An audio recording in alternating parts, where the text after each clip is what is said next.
This podcast is for informational purposes only. It is not intended to provide medical advice. It exists to entertain and to inform.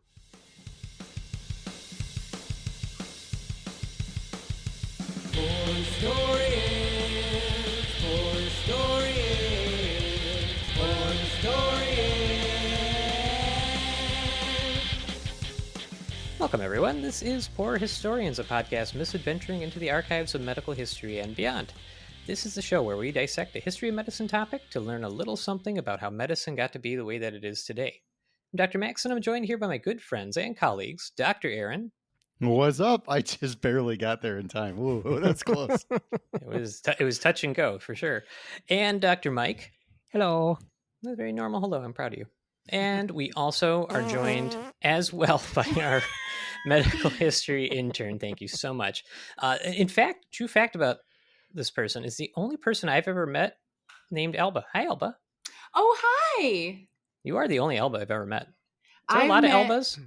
Same. My family members. And I've met like one in an airport and one at a restaurant. Okay. That's it. So there's two other Albas in the world. Wait, how would Good you to know. meet another person at what is it, a server or something? How would they know? Yeah, I think it was a server and Yeah. I was really little.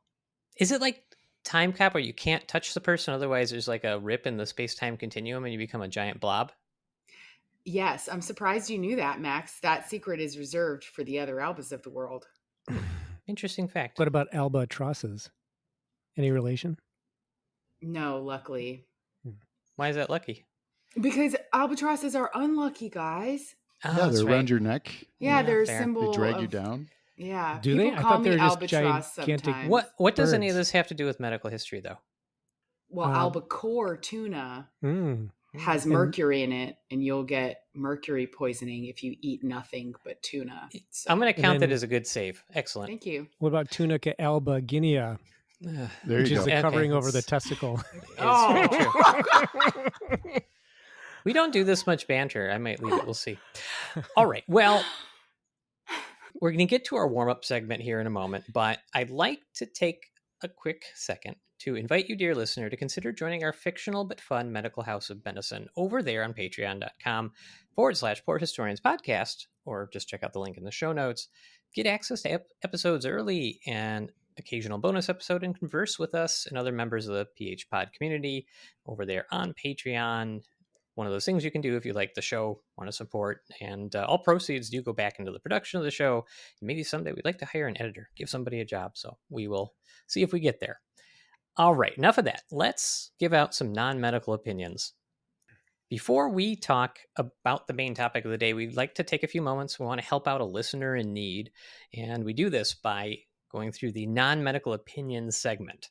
And since we don't give medical advice on the show, we figured we'd do the next best thing and use our medical and medical adjacent knowledge to give a lucky listener the best pearls of wisdom on a topic not having to do with medicine. So what do we got today, Alba? Today, Brent asks, in your non-medical opinion, what are some of the best ultra-processed foods available? Ooh, best foods available. Best ultra-processed foods available. All right, anybody have a favorite ultra-processed food? Well, it's the best, not the favorite, and that's. I mean, usually those two run together in my head, but what do you think? What do you think, Aaron? I mean, easy cheese is the correct answer. Ooh, that's a good Easy one. cheese, is that the spray one out of the can? Yeah, it comes out Okay. like Cool Whip, but it's cheese. I mean, that's Effervescent dairy, excellent. Oh, oh, it has man. its own taste. It doesn't taste like cheese. No, it comes in flavors too. You can Yeah. get. I'm Oh my pretty sure there's like bacon easy cheese. Let me see what I Ooh. mean. It's a pretty amazing concoction. It tastes like science. It doesn't taste like cheese. What do you think, Mike? For me, like, I know we're all concerned about microplastics that we consume, so I prefer to, I think the best ultra processed food is licorice, but Twizzlers, because it's Mm. mostly plastic, or it's one molecule Mm. away from plastic, so it's a macroplastic. You just go right to it. You're just owning it. It's like, Yeah, I'm because just then you don't gonna even eat have to worry plastic. about it. You just poop it out. Yeah, that's a good point. I don't know, Elva. What's the best? Mine is definitely the donuts, the little chocolate Ooh. covered Lil Debbie kind of, that you can get Yeah. at a gas station on a road trip. They taste like straight plastic, Mm. but Yeah, there's everybody's something talking about about them plastic. that I love. Can I amend mine? I think it's Sure. Pringles, but it's not the Pringles. It's the Pringles you get at Aldi. They're like Clancy's. Pringles. So wait, they're not off-brand? chips. They're not chips. They cannot be legally advertised as chips because they're pressed potato pieces. Did Big Chip, the industry, did they come down hard on them or what? I think so. I think they did. Yeah. Okay. All right. Well, we'll take that.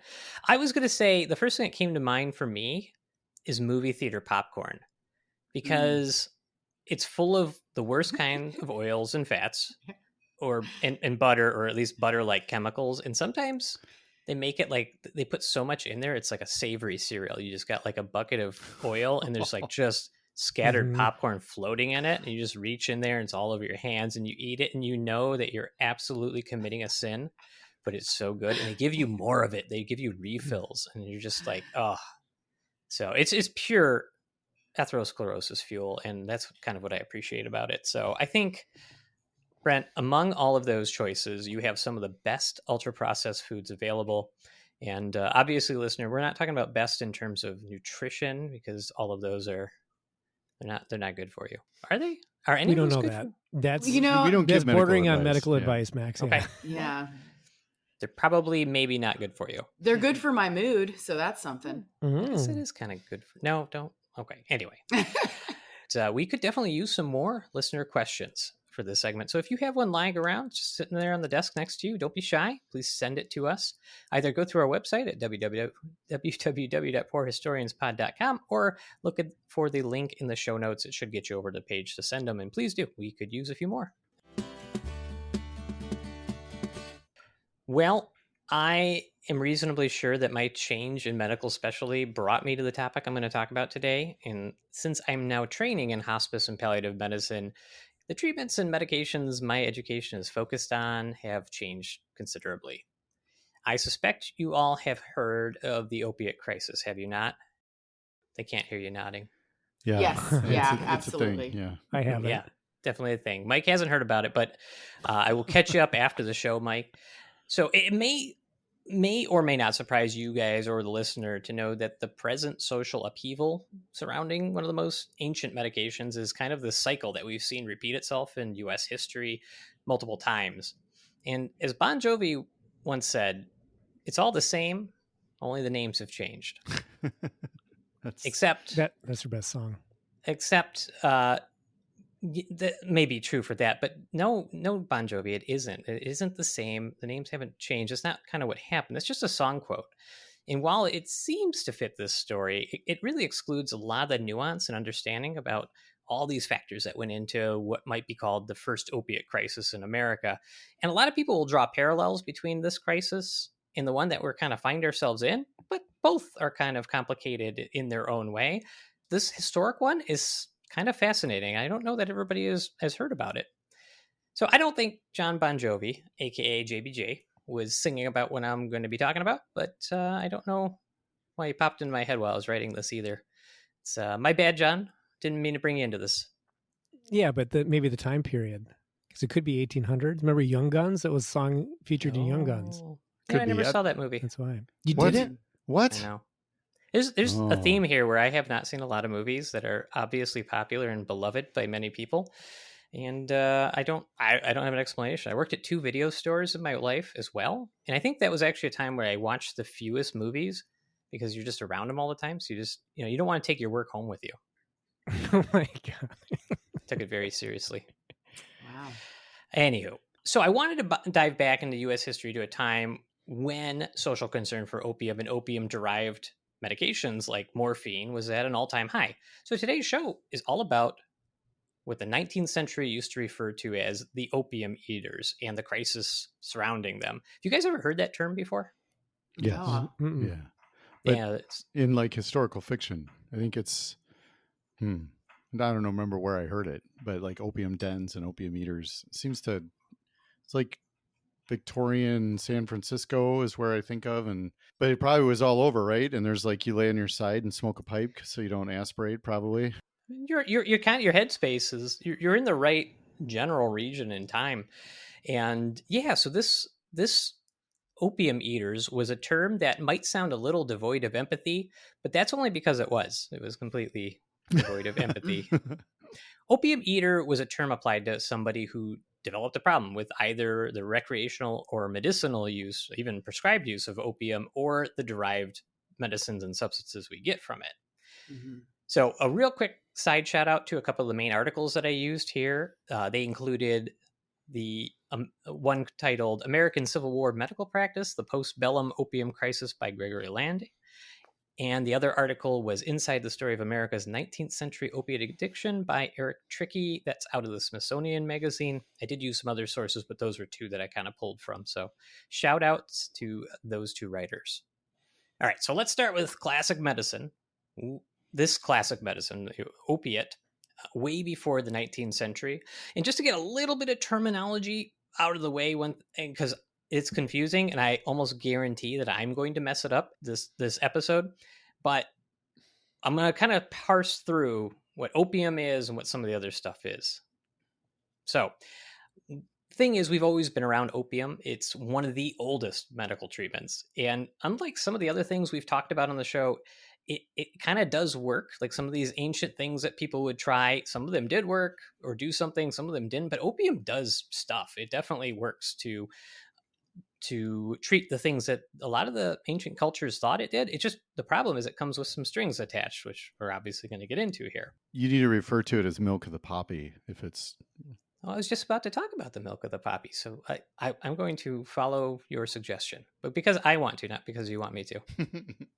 Let's start with opium and the civilizations that used it. Opium is in the resin of the poppy plant. And basically it's like this bulb, and it does have a milky substance in it. When that substance like concentrates and dries, it becomes this resin. And inside that resin are two very potent compounds many people have heard of, one of them being morphine and the other one being codeine. These are naturally occurring substances in the opium's, in the poppy's resin. Okay, so it's already morphine. So the flower's sitting there, it grows. I don't do jack to it. The flower's just sitting there. It decomposes or whatever, dries out, and then it's already morphine and codeine. Like you don't have to do any chemical, nothing. Oh, they are in it, but they may not be. Well, we'll get to it, but they may not be at the concentrations you use medicinally. Okay, cool. And opium then is. This is kind of like Elva's question. Is it already like opium as we know it? Or is opium like this unrefined thing, or is it just a different name for things that we are aware of? It's basically the preparation. It's just the extract taken out of the plant and then usually dried to a resin. That would be your opium. It has morphine and codeine in it. Okay, got it. Thanks.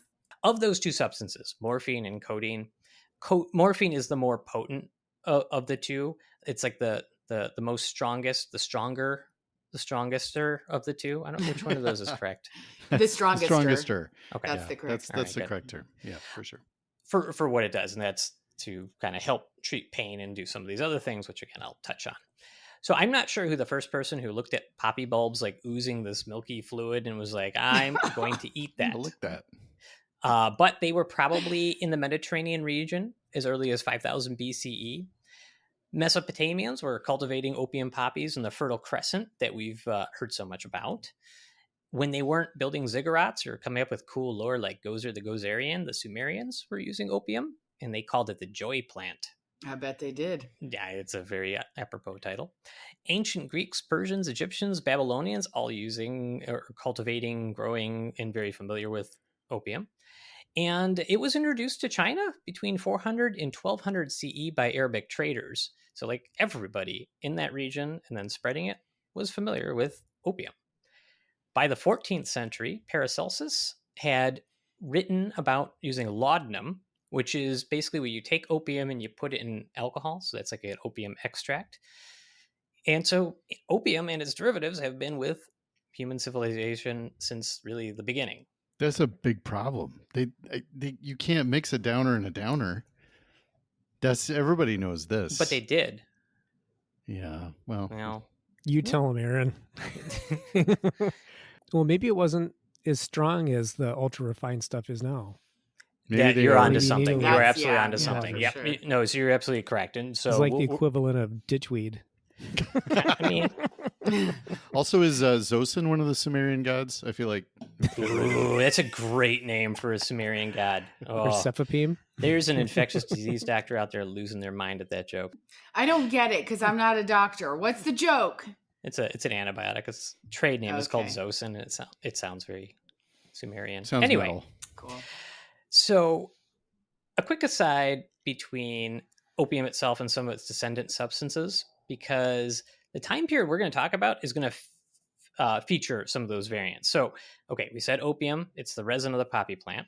Morphine is inside the resin, and it's the more potent pain medicine. Codeine's in there as well. Said that too. It's a little less potent. It has some of its own other issues, but we're going to kind of push it aside because it doesn't really figure into this episode.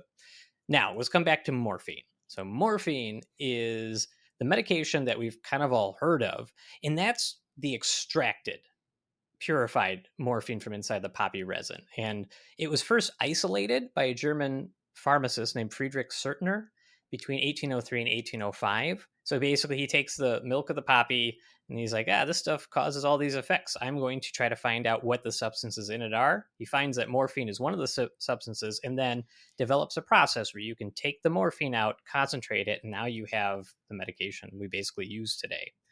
And in 1827, about 20 years after he discovered it, Merck put it on the market commercially. So we have had morphine as a medication extracted from the poppy plant since 1827. Wow. Are they? Is it still extracted? It's not synthesized. I'm just trying to think of like where are all the poppy fields, and can you find them on Google Maps? I mean, I'm sure there's some regions that like show up all blurry if you go looking. It's a great question. I did not look into like where our modern. I know a lot of it comes from the Middle East, I believe. Yeah, a lot of it's imported. Yeah, I mean, a lot of it can come from Afghanistan, I think. But I'm going to say I don't know for sure where the biggest markets are now. Back then, a lot of it came from Asia, came from China, came from like Philippines, I think, even in Thailand. Like a lot of those places were the importers of poppy to the United States, or the opium or poppy, and it was processed. So we do make now synthetic opioids. So if you hear the term opioid, those are referring to medications that are built off like the morphine molecule, but then kind of changed, and they work very similarly. I cannot tell you what the exact process of making those in because I'm not a chemistry nerd. I'm a different kind of nerd. Yeah, I was going to ask what the difference between opiates and opioids are. Yeah, so opioids are substances that do not exist in the poppy plant. So things that are not codeine, not morphine, but work similarly biochemically, and that they are opioids. And then opiate is the things that did come out of the poppy plant. You got it. Yep. Cool. Yep. Thanks. And you can kind of lump all, the confusion and the reason you'll hear me interchange them without realizing it is like some opiates or in opioids. I always flip those in my head because they're so close. Yeah, same. That's why I asked. Now, if we talk, one other one is heroin. So heroin is actually chemically altered form of morphine that changes the way the drug hits the receptors in your body, and it produces similar effects to generally morphine, but in a kind of a more intense and different fashion. That's actually one of our first synthetic opioids that was discovered in 1874, and so you will not find heroin in the poppy plant. You have to do something chemically to the morphine. It's diacetyl morphine, I believe. Wow, I had no idea. A lot of stuff comes from this plant. Poppy seeds also do come from the plant, of course. And the way that they're prepared, you really shouldn't get much of these substances. But sometimes if you have enough of them, you can actually test positive on a drug test. You're not likely, you can't eat enough poppy seed bagels or muffins to like get an opiate high. You could possibly have enough of those little molecules running around to fail a drug test. So just be aware of that. Yeah, I knew heroin came from the poppy plant, but I didn't know that it was chemically altered. For some reason, I don't know. I assumed it's very hippy dippy of me, I guess. I guess so. All right. So it won't really play a part in our story, but just for completeness sake, I'm going to mention fentanyl, which is a really potent synthetic opioid type drug that is like 100 times more potent than morphine. 50 times more potent than heroin, and that's all according to the DEA. So it's sort of what we associate with this crisis today, but it was not in existence back then when I'm going to be talking about this. And without getting really all that bogged down in the pharmacology details, the way that all of those substances work, the morphine, the even the codeine to a degree, and the heroin, all that sort of thing, is that they bind to these special little receptors in multiple areas of the body, like on neurologic cells, and they decrease the sensation of pain. They cause a bunch of other side effects. So they can make you groggy. They can make your breathing less. They can cause constipation. It's one of their main side effects. And they can, over time, if you take them enough, they can rewire your nervous system, which in these sort of fascinating but ultimately problematic ways, to where you become dependent on them. And actually, they can heighten your pain response if you are constantly on them. And so there's a lot to unpack there biochemically, biologically, which is for a different show. And it's just not this one. But I just wanted to have the listener know a little bit about how these things work. When all those pain receptors have become used to having the opioid substance around for a period of time, whether it's opium from back in the dens, whether it's taking morphine, what happens is when you take it away, all those receptors that were used to having it don't have it, and they get horrendously unpleasant. And that turns into unpleasant symptoms of withdrawal. And for what it's worth, if you're really, listener, curious about this, and you want something that sort of shows you, I will say the movie Train Spotting does have a very realistic portrayal of what these symptoms are like. I having taken care of a lot of folks in the throes of withdrawal, I watched that movie and I'm like, yeah, I can feel for that character because it's rough. Which scene? The one you could see the baby on the ceiling? No, that scene is terrifying. This is where he's trying to in the kick toilet. That scene is also gross. Oh, that's when he's trying to find his drug. Yeah, no, this is when he's like withdrawing at home, and I honestly, it was pretty brutal and accurate. It's also, you should be noted, you may want to turn on the subtitles unless you speak Scottish. Oh, it's yeah, pretty thick. Back to your doctor.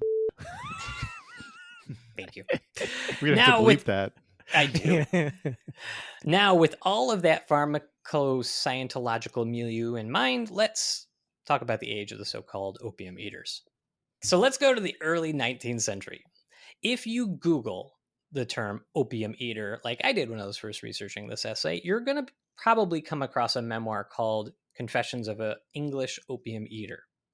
It was written by Thomas DeQuincy, an English essayist. See, I could have made a big mistake there.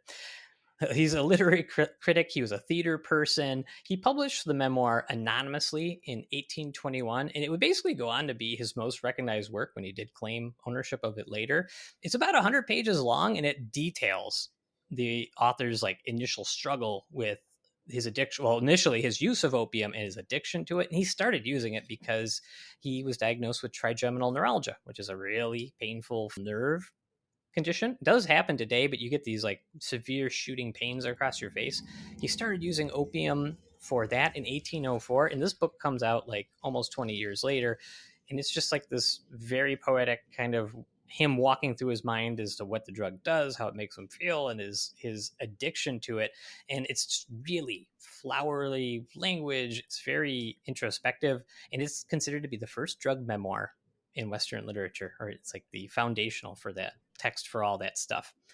And also, he was a big influence on writers like Edgar Allan Poe, Charles Baudelaire, and Nikolai Gogol, among some others. So, got any big Gogol fans here in the audience? Anybody?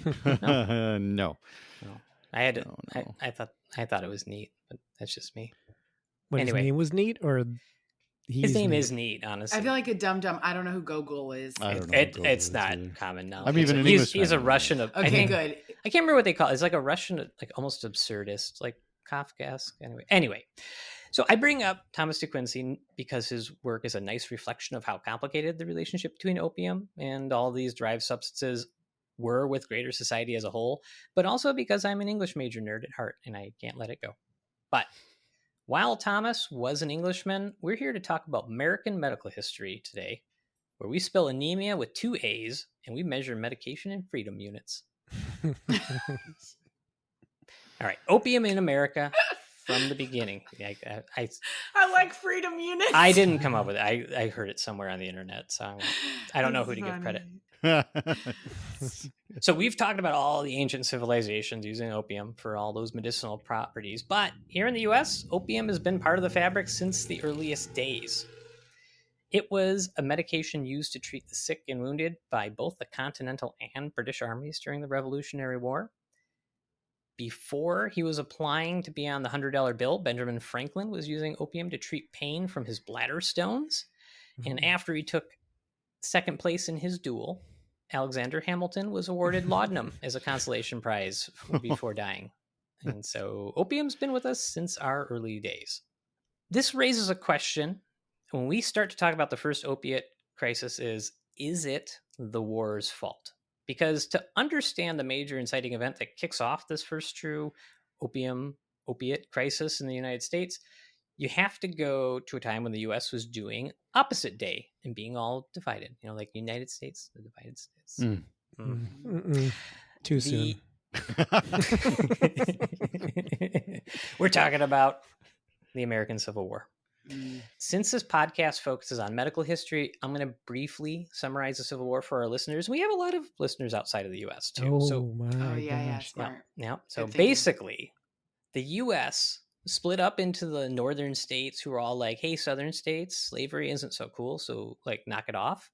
And the southern states were like, states' rights, blah, blah, blah, but we really want to keep doing the slavery thing because like our entire economy and identity is attached to that inhumane practice. So like, no, we're going to secede. And then somebody shot at Fort Sumter, and somewhere between 1861 and 1865, like 600,000 to 1 million people died fighting each other. So that's not great. But we put that strife behind us. We learned as a society, and we only went onward and upward from there without any major hiccups. Well, no bloody conflicts like that. You kind of learned your lesson. You're like, if we do this, a good portion of the population is going to die. So let's just argue online. We have a healthier outlet nowadays. Yep, from Gettysburg to 4chan.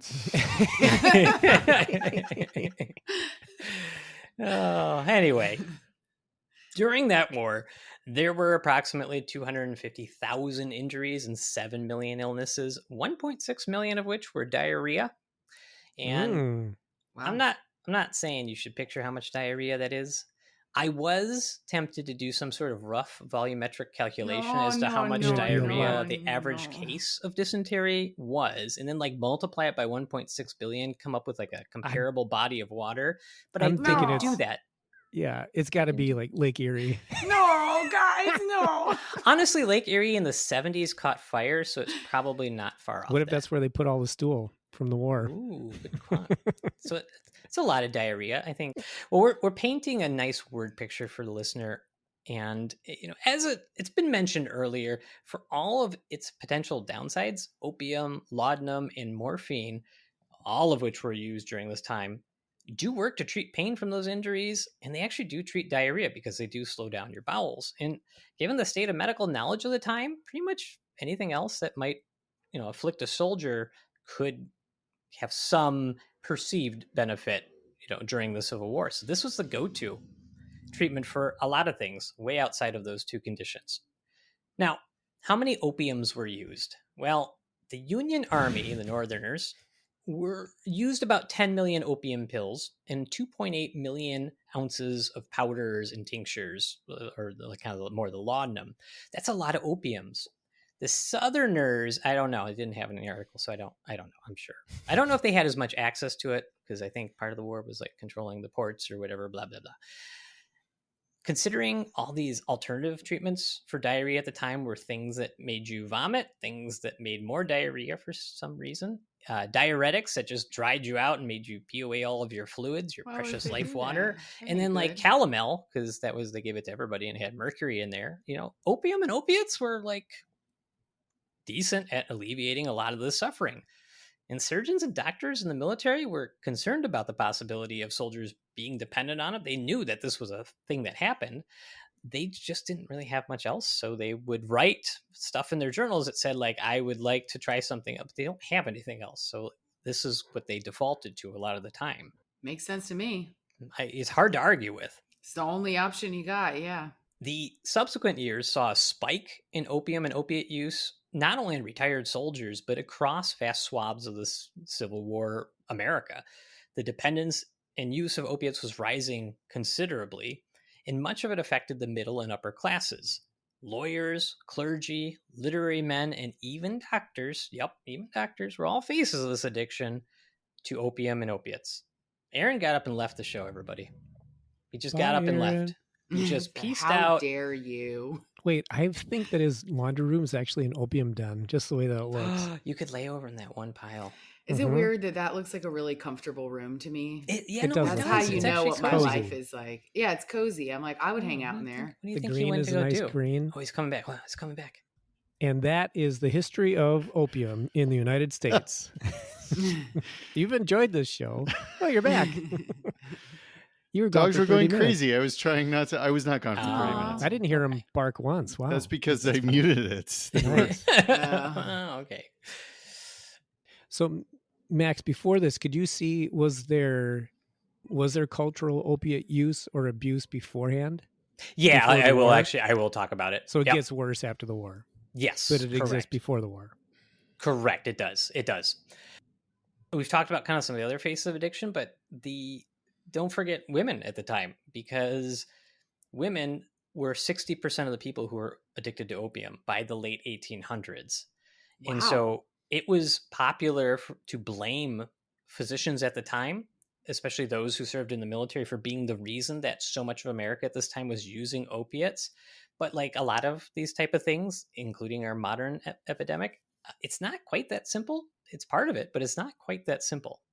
Part of this falls to supply and access and Sears and Roebuck. So here's the other bit. As you were saying, Mike, was opium around or a problem before this? Yes, definitely. There was so much opium in the late 19th century, available in the late 19th century U.S., that it's surprising that any mu opioid receptor remained unfulfilled. And this started much before then. So I'm going to give you some numbers. Pre-Civil War, 1858, there were 300,000 pounds, 150 tons, or roughly like one Statue of Liberty, of opium imported to the U.S. And 90% of that was used non-medically. So 90% of that was not prescription. Holy was- macarons. But wait, Sweet. who was running the drugs? I'm going to tell you. Hmm. By 1875, that number was up to 200 tons, or about 30 elephants, give or take. And it's about 80% of that was non-medically used. From now on, I'm going to measure things in odd units of mass. I really like that. Like how many elephants, how many Try to Statues be of Liberty. consistent, though, because I'm trying to think of how many elephants are in the Statue of Liberty. A little more. There'd be a few more. I think honestly, the Statue of Liberty is about 200 tons if you add the base. I think I did. It's all see about that base. Mm-hmm. No trouble. And then an elephant is 1 ton? 2 tons? I don't know. I How don't many? either. How many statues? It's like a fraction of a Statue of F-150s. Liberties. Yeah.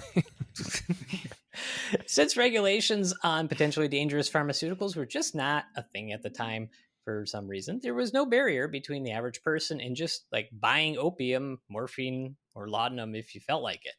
So you could actually mail order a supply of heroin, not morphine or opium, heroin, with a syringe from a Sears and Roebuck catalog for $1.50. From what? From a catalog? Sears and Roebuck. Sears and Roebuck catalog, $1.50 in the 1890s. So, I should say, for our younger listeners, Sears was a company that was very famous at one time. You probably haven't heard of it now, but there was a big company. They had all these stores, and they like went way back to the 1890s. A store is like a giant indoor room where you go into it and you buy stuff, but you have to talk to people. A room is this thing where when you look up from your phone, you're in it.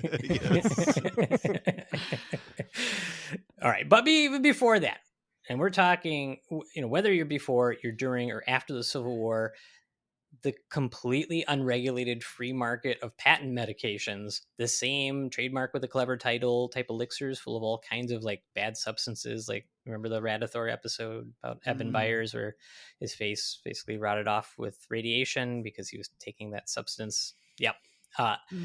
They had a lot of that before the Civil War, and almost all of them contained some sort of opium or opiate derivative. One of my favorites that I came across, there's a few here, was Mrs. Winslow's soothing syrup for the teething children. It was marketed in 1860, so it was just right before the Civil War. Opium was the main ingredient in that. And yes, a lot of children were given opium, and there were some bad outcomes we're not going to dwell on, but it would happen.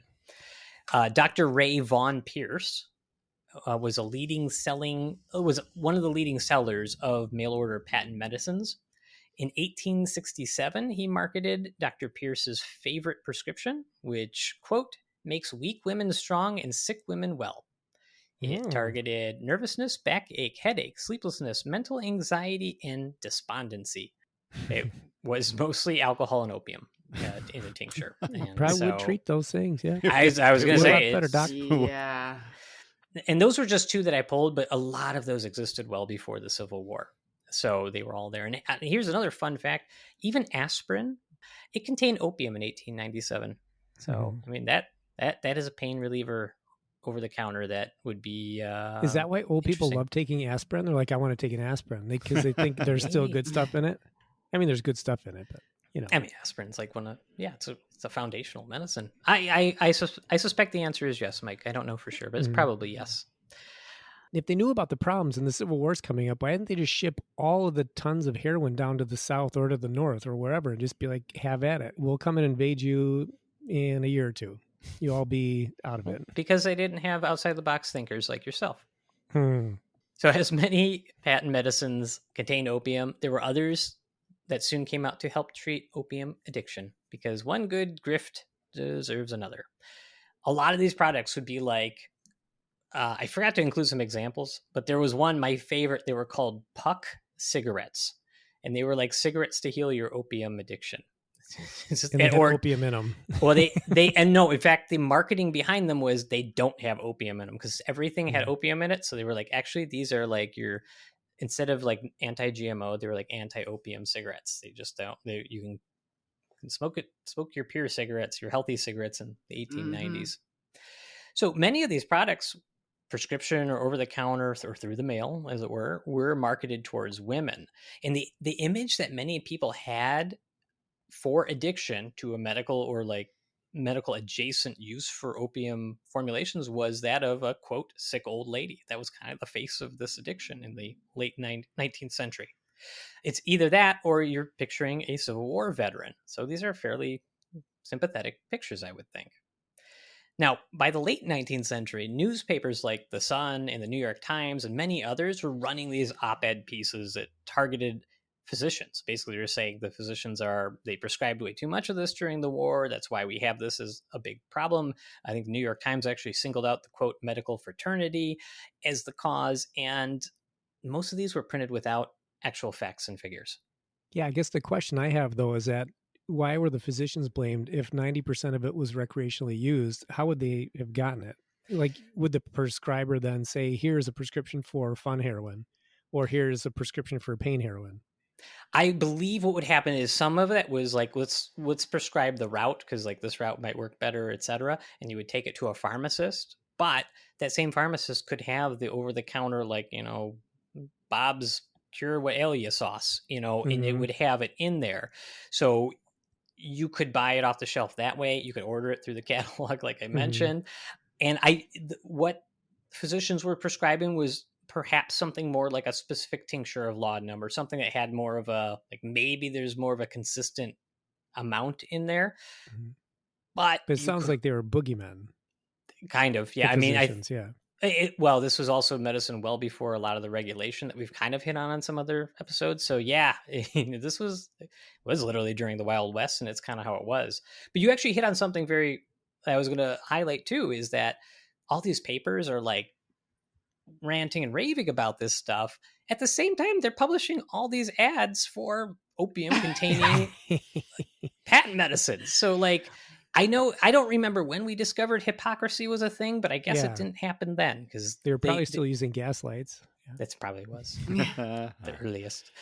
So, and then northern newspapers would blame a lot of the use on the South by saying, it's just post-war poverty at that point, and the southern newspapers would get mad and like retaliate. And so everybody's just screaming in the media about this. So there's some echoes of that today, but again, we have a different type of crisis today. It's just interesting to see some of these themes kind of play out once again. Many in society knew someone who was using opium or opiates back then, and the dependency and the side effects of chronic use were definitely a crisis, but there wasn't a lot of actual movement to do something about it at the start of the 20th century, at least, until another limb of this crisis gained a little bit more notoriety, and that was the pure recreational users. So everybody I've been talking about is either they're getting it prescribed or they're using it in sort of a medicinal, at least under a medicinal thought. It hurts. I have this illness. I'm taking it for this. But then, Aaron, you brought up opium dens before, so we're going to talk about opium dens. Nice. That's what I want out of this show. The ambiance of the opium den. It's always kind of an interesting image, isn't it? It's I've been to a few. I've been up to Portland, and they actually will take you on like tours of the old part of the city and like under some of the bars where opium dens. It's interesting. Definitely an interesting time. So opium smoking was quite popular, and it spread out west from the 1870s, like well into the 1910s. And we do think about this sometimes a little bit American-centric, but this is a worldwide phenomenon. Whether you were in Asia, you were in Europe, you were in France, you were in England, this was a popular thing. And a lot of these opium dens, which is kind of what you're picturing, it was a place you could go, you could smoke opium and be in this sort of relaxed environment. They were often run by Chinese immigrants. A lot of the opium came from China and the Far East at that time. And so as opposed to like the upper crust of society, so to speak, now these dens were really catering, at least in a lot of these areas in the US, often to lower classes. And so we're finding lower class men and women being addicted to opium by going to these dens and smoking it. And these dens were also associated with gambling and prostitution and, all kinds of stuff along that ilk. So it starts to give a little bit of a different theme, if you will, to the crisis. Because now high society can look down at their noses and say, look at all these schlubs doing these drugs that are bad. We need to get rid of them. That is definitely part of it. And then the other part of it is that, we got a little bit of good old fashioned racism, because this was associated heavily with Chinese immigrants. And some of it was backed by criminal organizations from the Chinese mainland, etc.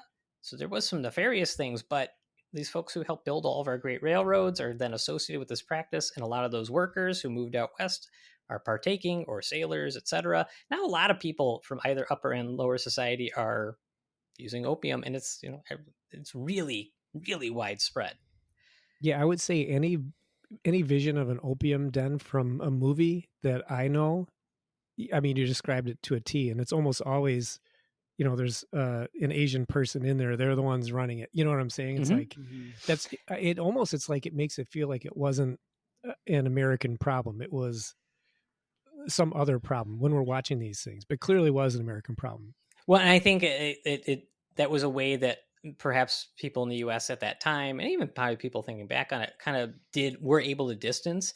But from what I read, some of the opium dens that were in other places like London or France, some of them were very high society places. Actually, they were very highfalutin clubs and stuff that people who had lots of money would actually go to. So some of the image we have of them being like the lower income seedy places partly was because that was the immigrant neighborhoods. They might not have been like Chinatown in New York had a lot of dens, and San Francisco, Portland, where a lot of the immigrants settled, may not have been given the nicest neighborhoods, so to speak.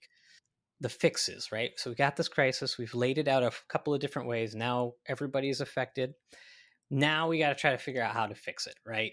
So Did it come out, like, was it an issue for the politicians and stuff? Is it like all these, like, how did society talk about this? Was it in all the papers, or did you come across that much? Or so some of the papers I have mentioned, and we're going to talk definitely about the political push to get this fixed, but it didn't start in politics. It actually started in a different way that you've kind of heard about. So as you might appreciate, the attitudes towards those dependent on and addicted to opium and all of its derivatives, those attitudes were not kind, and they were called opium eaters. And much of the language in the treatment was built on good old-fashioned moralizing and looking down on them. That's what they did, because users were basically viewed as bad people. They were defective, and it's just not a good approach. I know, Alba, do you have any thoughts there? Thank goodness we would never do that today. we would never look down on people who are addicted to substances. No, we got rid. We fixed that. Got rid of that. We're all better. Whew. All better. Good. Now. Interestingly enough, many of the Civil War medical records would include entries about treating soldiers addicted to alcohol, but would never mention soldiers addicted to morphine, even though we know it definitely happened. And it's this, at that point, it's not clear, at least kind of to one of the authors I read, that was it just not recognized at all officially as a medical issue, or was it buried to actually protect the soldiers' like service and income and pension and all that sort of thing, so they wouldn't give them a condition that might get them, get them without pay after they left or got discharged. But either way, if you're looking for moralizing, you need to fix a societal problem, you look no further than the temperance movement, which was a societal push throughout much of the 19th and 20th century that was aimed at stopping the evils of alcohol use. Now, I don't know that the temperance movement was like Taylor Swift popular, but it was kind of popular. And it was a religiously influenced movement that did influence much of the way that substance abuse was treated or thought about in the public sphere. And it had a very, you're a bad person or you're morally deficient if you use alcohol kind of rhetoric that kind of started out very subtle, but then as you get further in the 19th century, it gets very overt. This will actually culminate in things like banning all alcohol in the U.S., like with the 18th Amendment in 1920, which that was really popular, super popular. Everybody loved that. But spoiler alert, it did not fix the problem of alcohol abuse somehow. In newspapers like The Sun, you could find, quote, opium eaters referred to, well, as that, or referred to as inebriates, who were morally impaired by, quote, Satan's own man killer, end quote. So Satan's own man killer. Yeah, the opium was so I mean the people were looked down upon in various ways, but it was Satan's fault. So I guess there's that. I don't know. They were just in Satan's clutches. Maybe they shouldn't have been there is also kind of part of how the temperance movement would go about these things. It's hard though if you don't know a lot of the science behind that addiction to that drug. You could say, like, why do you keep doing it? This is insane. Like, yeah, you could see that it was, maybe Satan's work, because people would most likely overdose and die. Probably was not an unusual thing. Certainly. And we're also looking back with a, 2024 lens, so this, we know a lot more. You're absolutely right. And even in 2024, it's hard to remember that. And it's really easy to ask somebody with an addiction, like, why of all of the issues that have come from this substance, why, for the love of God, would you return to this substance? And it's hard. Yeah, it's hard to understand. I don't know if it's ever helped anyone who's dependent on any sort of inebriated substance to moralize against them. I think if anything, it just speaks to how complicated and tough these addictions are to manage, and then long-term recovery is a process for that reason, because most folks have not gotten into these situations quickly. It's something that has taken time, and there's other factors that are non-directly drug related that tend to feed into these behaviors, and there's a lot to unpack. Yeah, I think societally, it's interesting that it becomes a societal problem. You could distill it down to very simple things. But I think it's the after effects in society, like those who then want drugs and then ultimately like rob somebody or do some illegal activity because they're attempting to access drugs, or when they're drinking, then their inhibitions are down. They're doing things that are injuring other people. Maybe that's why it's a societal problem, but it seems like a individual's problem. That's the thing, is that the problems that result from use impact everyone, but the individual is the one that has to decide to change. Well, by the early 20th century, that image that we had of the little old lady or war veteran addicted to opium had changed indeed. The increasing recreational use among the lower classes turned the image more into like a tough guy in the street abusing heroin, not necessarily opium. And that made the wider U.S. society and President Teddy Rough Ridin' Roosevelt super big mad.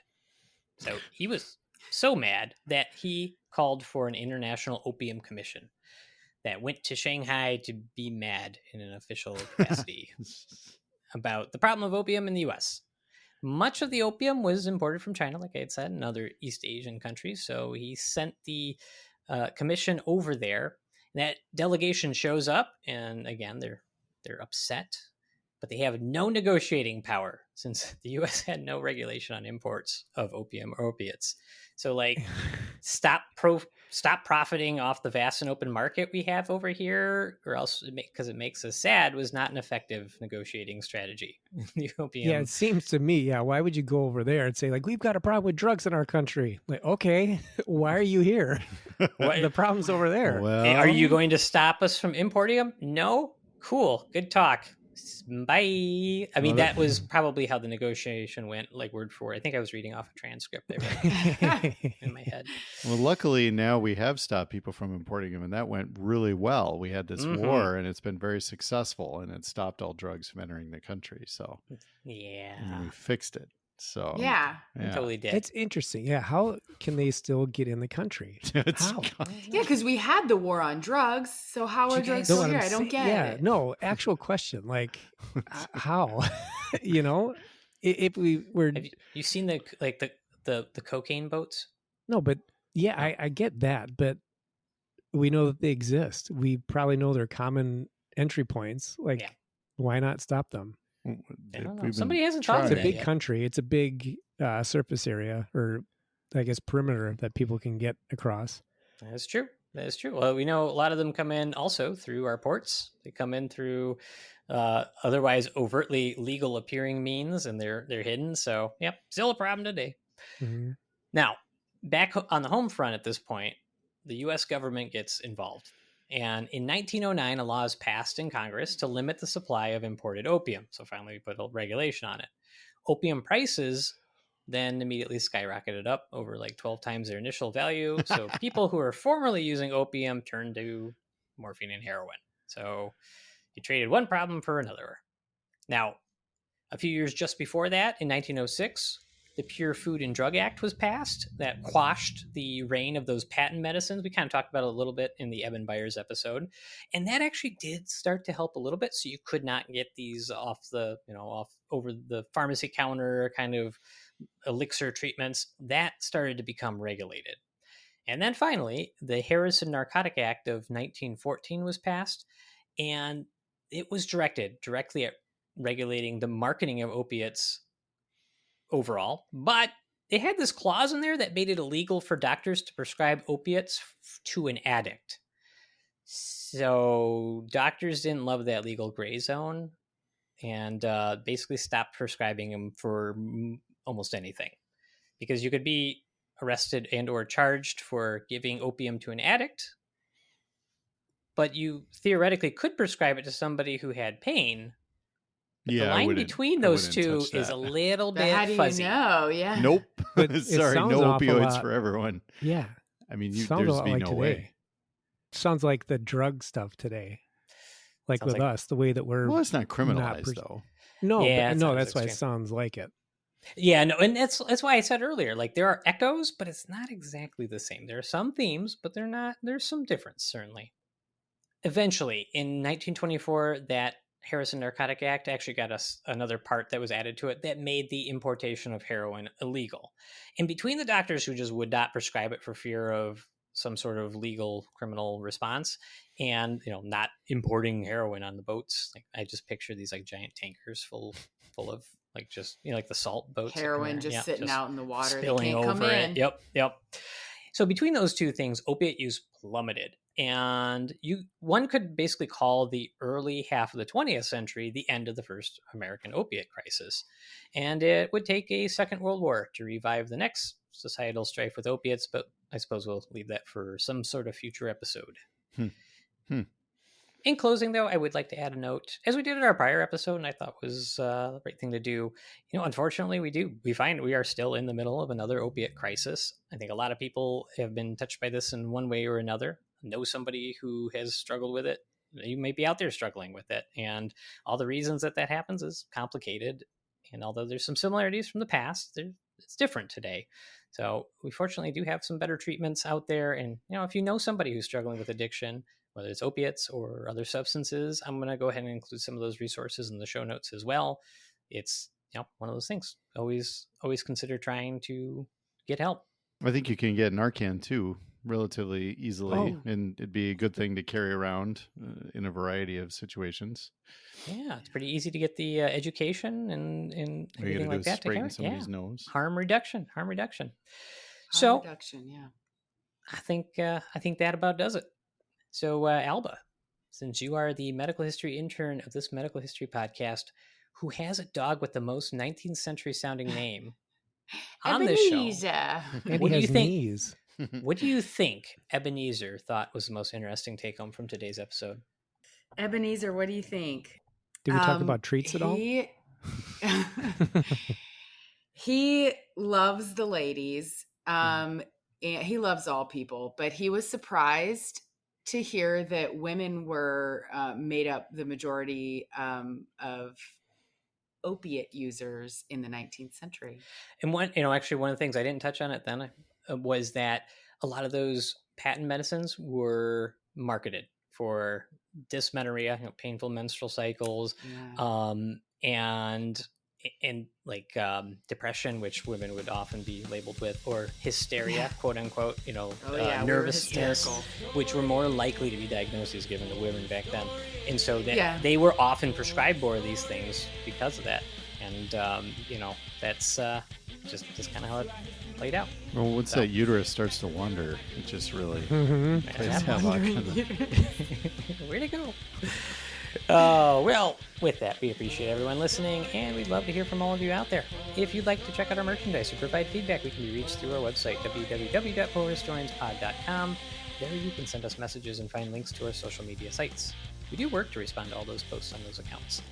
If you're looking for a way to contribute to the show and dispose of a few extra dollars you have lying around the house, and you want to check out that bonus content or be a special part of the House of Medical History, check out our Patreon page at patreon.com/horrorhistorianspodcast. A free way to support us is to go tell a friend about us and go leave one of those nice 5-star reviews on Spotify, iTunes, or whichever platform you choose. And we have enough of those. Maybe we should start reading them. It'd be kind of fun. I was going to read all I was just going to look. We have a good chunk of them. We always take more because it just kind of raises our show up a little bit more. But until next time, the horror historians are signing out, Amy.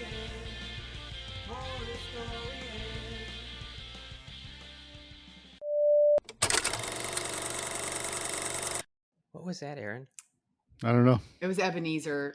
No. Aaron tried to open his mouth so wide that his lower jaw wrapped around the top of his head. I don't know, man. It's a weird day. closing? It's a weird day. I don't know what just happened. It made me uncomfortable. Oh, well, if that makes you uncomfortable, Aaron, you've been away from work for too long.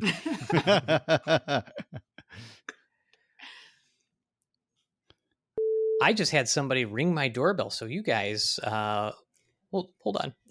Wait, is this part of an ad? I don't think so. I think somebody actually rang the doorbell. Who does that? It's 2024. Yeah, what's up with that? Ding Dong Ditch. We had that the other day. Saw him sneak up on the Ring camera and Ding Dong run away. Really? Who would do that with a Ring camera? Okay. I don't know.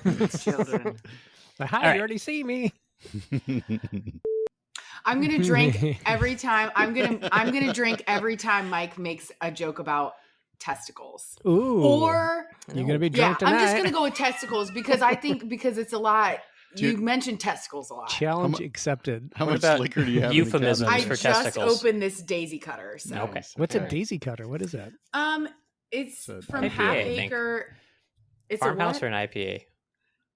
I feel like it tastes like an IPA, but it doesn't say IPA. Oh, it just says pale ale. It's So pale ale. it's a PA. Yeah. Actual question. where are the show notes and what do they do? Well, if you go to a podcast, Mike, wait, hold on. Mike, do you listen to podcasts at all? That's a no. Yeah, sometimes I listen to a Civil War podcast. Oh, and it was really good. No, the Revolutionary War podcast. It was really good. I don't remember who did it, but it was fantastic. It is Americans and the British. I think they called us the Continental Army. We were fighting the British for independence. That's just who did the Revolutionary War. Yeah, just animals. Our country was built on the backs of madmen. Mm-hmm. Like murderers. Like, yeah. Yeah. Just like every country. Yeah, probably if you go far enough back. Yeah. But I'm looking for the show notes. Where are they? You go to you click the show and then you go to the bottom, and then the bottom of what? You go to your podcast player. Yeah. Look up our podcast. You go to the bottom, and it should have show notes. Oh, these are the notes. Yeah, well, that's what all the links. Okay, I see. There you go. That's how podcasts got a transcript. Work. Yeah. Whole new world. Oh, this is great. Yeah. I think we should read the 1-star reviews. Oh, we could. There's only like 1 or 2, I think, that people wrote. They usually just leave that 1 star and run away.